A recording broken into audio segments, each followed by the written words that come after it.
अकबर का गुप्त सवाल और बीरबल का चौंकाने वाले जवाब।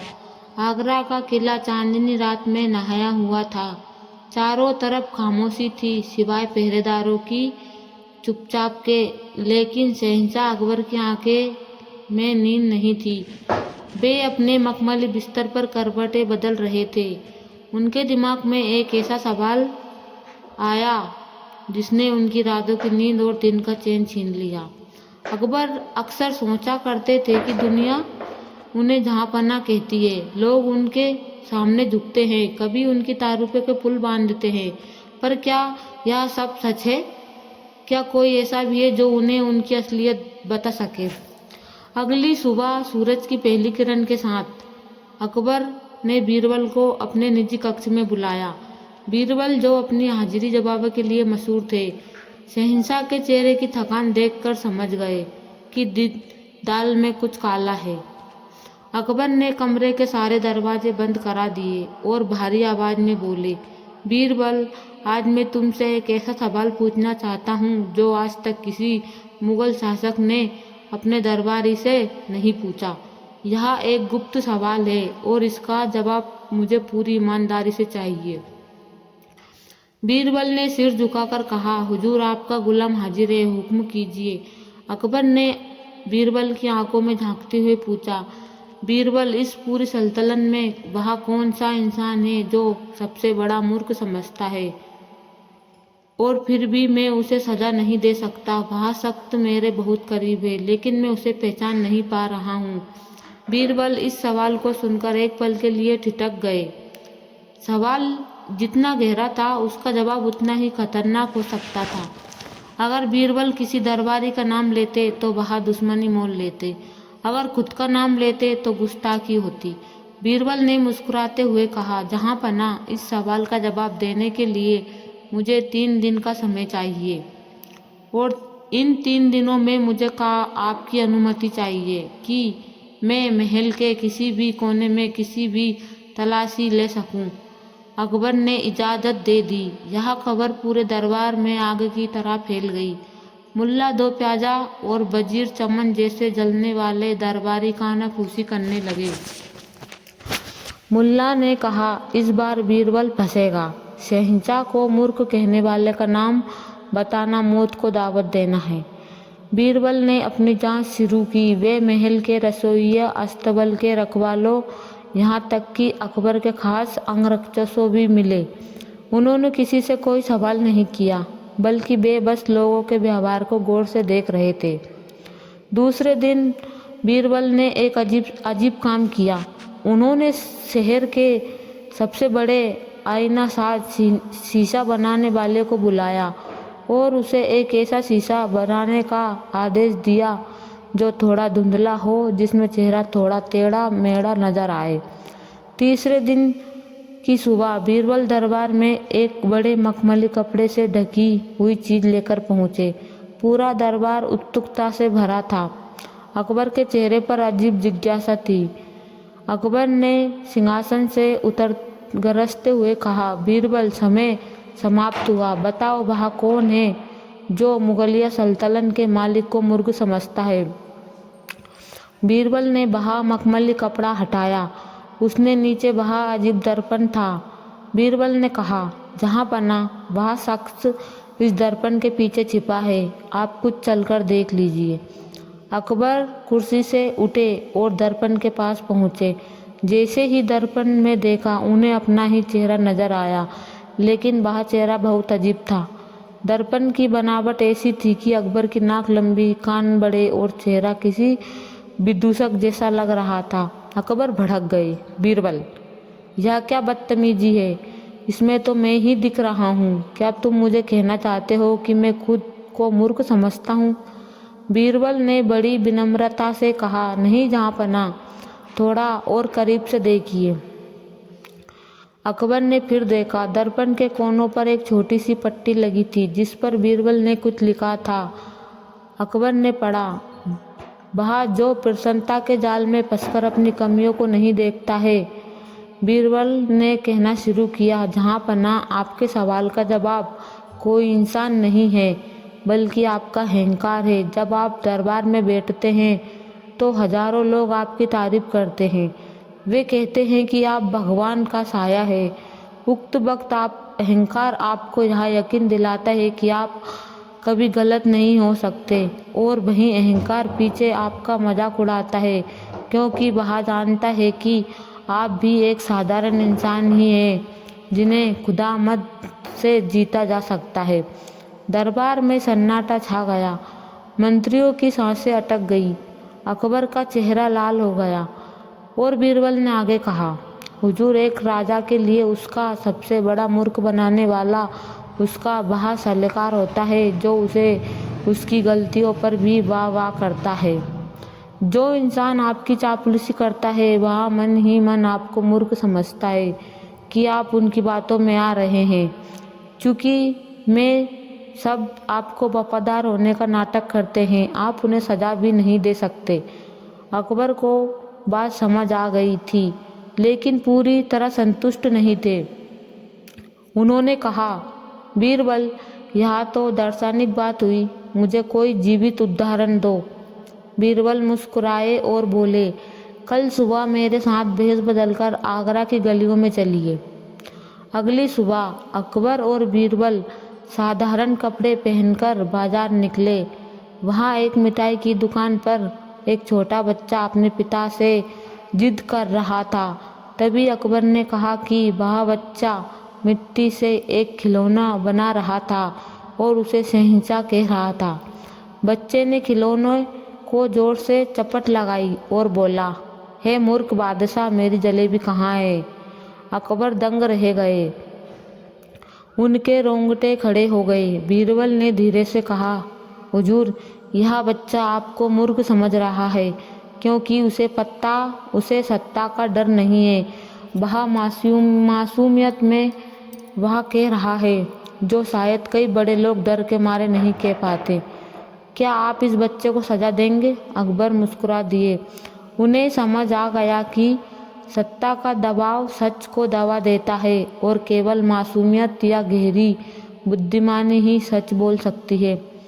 वापस दरबार लौटकर अकबर ने कहा, एक बहुत बड़ा ऐलान किया। उन्होंने कहा, आज से बीरबल मेरे केवल मंत्री नहीं बल्कि मेरे रूहानी आईने होंगे।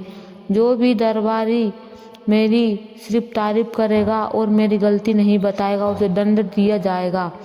अकबर ने बीरबल को अपने गले का बेशकीमती मोतियों का हार पहना दिया। मुल्ला दो प्याजा जो बीरबल की हार का इंतजार कर रहे थे, अपना छोटा सा मुंह लेकर दंग रह गए। उसी शाम बीरबल और अकबर अकेले बाग में टहल रहे थे। अकबर ने हंसते पूछा, बीरबल, सब तो ठीक है, पर वह दर्पण तुमने कहाँ से मंगवाया था? उसने मेरी नाक वाकई बहुत लंबी लग रही थी। बीरबल ने चुटकी लेते हुए कहा, जहाँपना, वह दर्पण तो साधारण था, बस मैंने उसे थोड़ा सत्ता के चश्मे की तरह झुका दिया था। जैसे सत्ता में इंसान को अपनी खूबियाँ बड़ी और कमियाँ छोटी दिखती है, उस दर्पण में सब कुछ उल्टा था। दोनों ठहाका मारकर हंस पड़े। चापलूसी से बचे। जो आपकी हर बात पर हाँ में हाँ मिलाता हो, वह आपका हिदैसी नहीं बल्कि आपको मूर्ख समझने वाला हो सकता है। इंसान को समय समय पर अपने अहंकार के दर्पण में खुद को देखना चाहिए ताकि वह अपनी जमीन न भूले। सत्ता और शक्ति के सामने सच बोलना कठिन है, लेकिन जो निर्णय होकर सच बोलता है उसे बच्चा या बीरबल वही असली मित्र है। बीरबल ने अकबर को नीचा नहीं दिखाया, बल्कि अकबर का वह सवाल जिसका जवाब किसी किताब में नहीं था। आगरा के किले में शाम ढली थी। शहंशाह अकबर अपने विशाल पुस्तकालय में बैठे थे। उनके चारों ओर फारस, यूनान, भारत और अरब से मंगवाई गई हजारों बेशकीमती किताबें रखी थी। अकबर पढ़ना लिखना तो नहीं जानते थे, लेकिन उन्हें किताबें सुनने का बहुत शौक था। उस दिन उनके शाही उस्ताद उन्हें दुनिया की सबसे गूढ़ रहस्य के बारे में पढ़कर सुना रहे थे। अचानक अकबर के हाथ के इशारे से उस्ताद को रोक दिया। उन्होंने एक गहरी सांस ली उन्होंने गहरी सांस ली और खिड़की के बाहर यमुना की ओर देखने लगे। उनके मन में एक अजीब सी बेचैनी थी। उन्होंने सोचा, इन किताबों में युद्ध की नीतियाँ है, नक्षत्रों का ज्ञान है, जड़ी बूटियों का गुण है और धर्म की बातें, लेकिन क्या किताबें वाकई इंसान को सब कुछ सिखा सकती है? अगली सुबह दरबार में अकबर ने एक ऐसी घोषणा की जिसने सबके होश उड़ा दिए।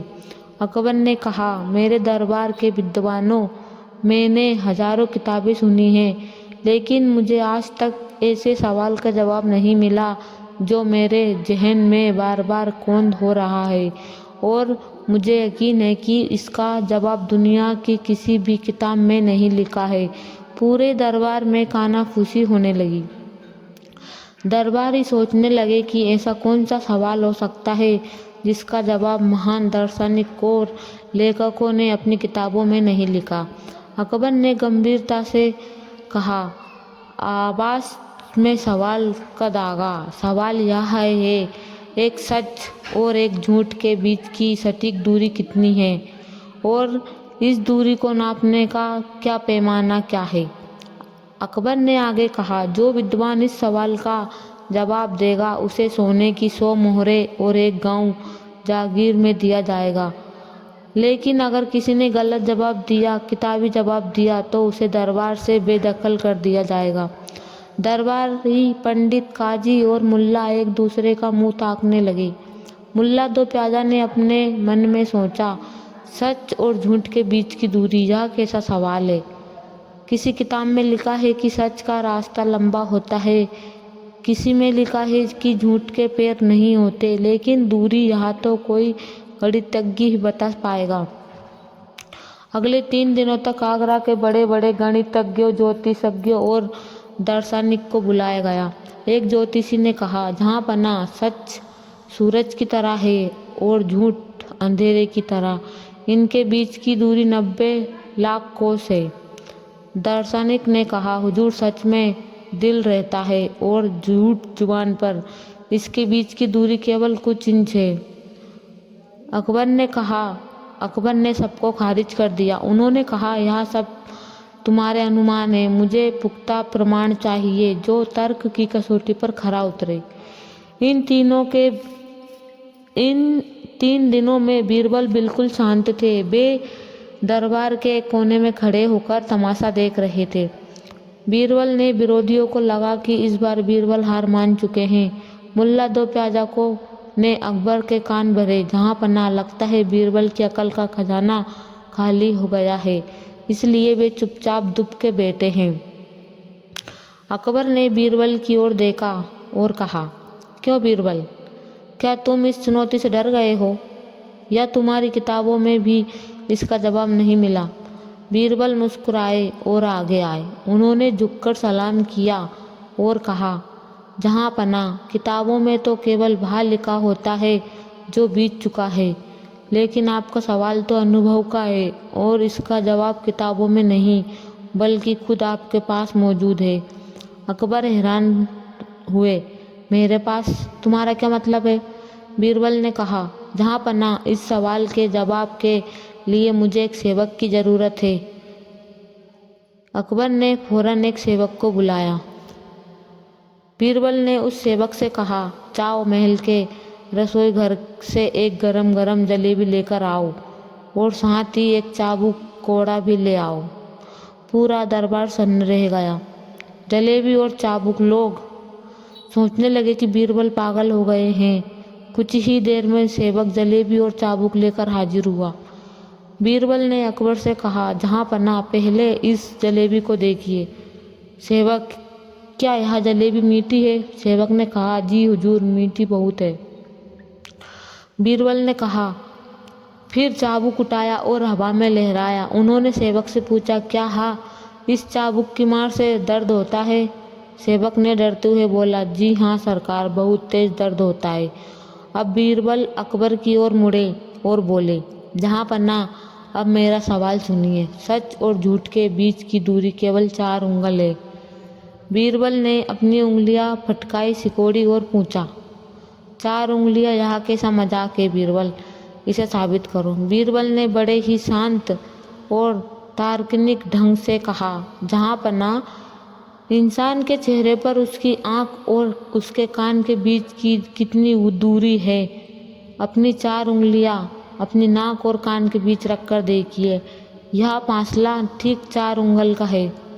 बीरबल ने आगे विस्तार से समझाया, अन्नदाता, जो हम अपनी आंखों से देखते हैं वह सच होता है, लेकिन जो हम कानों से सुनते हैं वह अक्सर झूठ होता है।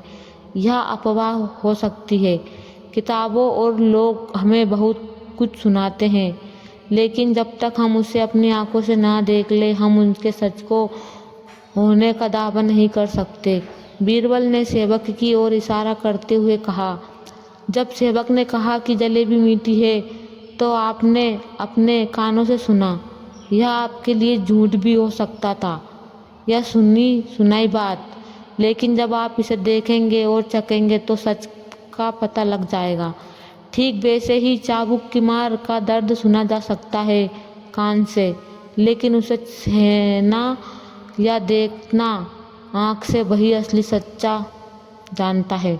बीरबल ने उपसंहार करते हुए कहा, इसलिए हुजूर, सच आँख और झूठ कान के बीच की दूरी केवल 4 उंगल है और इसका पैमाना है स्वयं का अनुभव। दरबार में सन्नाटा छा गया। जो बड़े विद्वान ग्रंथ लेकर आए थे वे बीरबल की इस व्यावहारिक बुद्धि के सामने नतमस्तक हो गए। अकबर के चेहरे पर एक बड़ी मुस्कान खिल गई। उन्होंने अपनी उंगलियां आंख बंद और कान के बीच रखकर देखी तो वाकई 4 उंगली थी। अकबर ने सिंहासन से उठकर बीरबल को गले लगा लिया और बोले, अद्भुत बीरबल, लाजवाब। वाकई यह जवाब किसी किताब में नहीं था। किताबों ने मुझे केवल यह सिखाया है कि सच क्या है, लेकिन तुमने मुझे यह सिखा दिया कि सच और झूठ का परखने का नजरिया क्या है। अकबर ने बीरबल को वादे के मुताबिक सोने की मोहरें दी और उनके नाम की जय जयकार पूरे आगरा में गूंज उठी। किताबी ज्ञान हमें जानकारी दे सकता है, लेकिन जीवन की गुत्थियों को सुलझाने के लिए बुद्धि और अनुभव की आवश्यकता होती है। जो हम कानों से सुनते हैं वह हमेशा सच नहीं होता। जब तक हम उनकी आंखों से किसी चीज़ की पुष्टि न कर लें, उसे सच नहीं मानना चाहिए। किसी भी जटिल सवाल का सरल और तार्किक जवाब ही असली विद्वता है। जब मुल्ला 2 प्याजा खिलखिलाते हुए बीरबल के पास आए और बोले, बीरबल भाई, अगर किसी की उंगलियां मोटी हो तो दूरी बढ़ जाएगी। बीरबल ने हंसकर जवाब दिया, मुल्ला जी, जिसकी उंगलियां मोटी होती। बगदाद से आया एक भिखारी बीरबल को चुनौती देने। मुगल सल्तनत की राजधानी आगरा में सुबह अलग ही हलचल थी। लाल किला के बाहर आज लोगों की भीड़ बहुत ज़्यादा थी। कोई कह रहा था, बगदाद से अजीब आदमी आया है, तो कोई बोला, वो खुद को भिखारी कहता है, लेकिन बात तो बादशाह जैसी करता है। दरबारे आजम सजा हुआ था। शहंशाह अकबर अपने सिंहासन पर विराजमान थे। उनके दाहिने हाथ बीरबल खड़े थे। तभी एक सिपाही फटे पुराने कपड़ों वाला आदमी भीतर लाए। उनके हाथ में एक कटोरा था, लेकिन आंखों में अजीब सी चमक थी। अकबर ने पूछा, कौन हो तुम और कहाँ से आए हो? वह आदमी झुका, जहाँ पनाह, मैं बगदाद से आया एक साधारण भिखारी हूँ, लेकिन मेरे दिमाग में सवाल है, लेकिन दिल में चुनौती। पूरा दरबार सन्न रह गया। भिखारी और चुनौती? अकबर मुस्कुराए, कैसे चुनौती देना चाहते हो? भिखारी ने बिना डरे बीरबल की ओर देखा। बीरबल को दरबार में हल्की सी हंसी फैल गई। किसी ने फुसफुसाया, अरे, भिखारी और बीरबल की टक्कर? बीरबल शांति से कहा, कहो क्या चुनौती है? भिखारी बोला, मैं पूरे आगरा में घूमा, लेकिन किसी ने भी कुछ मांगूंगा नहीं। अगर लोग फिर भी मुझे दान दे दे तो मैं हार मान लूँगा, और अगर किसी ने कुछ न दिया तो आप मान लोगे कि दुनिया स्वार्थी है। अकबर ने बीरबल की ओर देखा और बीरबल मुस्कुराए, मंजूर है। पूरा दिन भिखारी शहर में घूमता रहा। वहाँ चुपचाप बैठता, कटोरा उल्टा रखता, किसी को और देखता तक नहीं। लोग आए, देखा, आगे बढ़ गए। शाम तक कटोरा खाली था। भिखारी दरबार में लौटा, देखा बिना मांगे कोई कुछ नहीं देता। बीरबल ने तुरंत कहा, अधूरी सच्चाई है, और उन्होंने अगले ही दिन आदेश दिया, आज यह भिखारी ऊंचे कपड़े पहनकर घूमेगा, लेकिन कटोरा लेकर नहीं। नतीजा उल्टा था। बिना मांगे ही भी सिक्का डालते गए। बीरबल बोले, लोग दान नहीं दिखावा देखते हैं। भिखारी पहली बार चुप हुआ।